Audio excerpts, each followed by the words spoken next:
Hallelujah, praise the lord. प्रभू येशूच्या नावाला धन्यवाद देते की प्रभू येशू खरोखर जिवंत परमेश्वर आहे आणि आज पुन्हा एकदा त्यांनी त्याच्या वचनासाठी मला उभं केलेलं आहे. त्याबद्दल मी प्रभूच्या नावाला धन्यवाद देते आणि प्रभू येशूमध्ये तुम्ही सगळेजण आनंदित आहात, आशीर्वादित आहात असा माझा पूर्ण विश्वास आहे. चला तर आपण देवाच्या वचनाकडे जाऊया. देवाचं वचन काय सांगतं? उपदेशक याचा 2रा अध्याय आणि 24 वचन.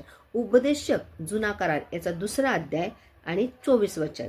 मनुष्याने खावे प्यावे व श्रम करून आपल्या जीवास सुख द्यावे यापेक्षा त्याला काही इष्ट नाही.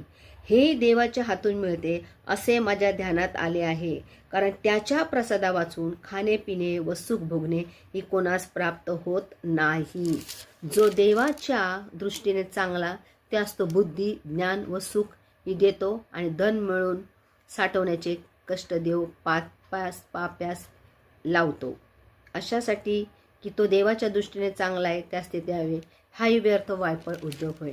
प्रभूच्या नावाला धन्यवाद देते की खरोखर सुंदरसं वचन परमेश्वराने आपल्याला दिलेलं आहे की मनुष्याने खावे प्यावे आणि श्रम करून आपल्या जीवास सुख द्यावे यापेक्षा काहीच इष्ट नाही, काहीच चांगलं नाही आहे.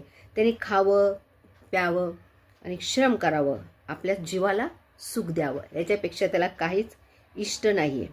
पण हे कोणाच्या हातून होतं? हे देवाच्या हातून मिळते, देवाच्या हातून होते. कारण देवाच्या प्रसादाशिवाय देवाच्या आशीर्वादाशिवाय हे कोणालाही प्राप्त होत नाही. जो देवाच्या दृष्टीने चांगला आहे, देवाच्या दृष्टीने जो व्यक्ती चांगला आहे त्याला देव बुद्धी ज्ञान आणि सुख ही देतो. परंतु धन मिळवून साठवण्याचे कष्ट देव पाप्यावर लादतो. साठवण्याचं कष्ट, धन कष्ट करण्याचं परमेश्वर पाप्यावर लादतो. धन मिळवून ते साठवण्याचं कष्ट देव पाप्यावर लादतो. पण जे देवाच्या भजनी लागले, जे देवाच्या चरणी लागले त्याला देवबाप सगळ्या चांगल्या गोष्टी देतो आणि त्याला आशीर्वादित करतो. म्हणून मी देवाच्या वचनाला धन्यवाद देते की खरोखर परमेश्वराचं वचन किती छान सांगतं. मग आपण देखील तसंच देवाच्या इच्छेप्रमाणे आपण चाललं पाहिजे, वागलं पाहिजे. आमेन.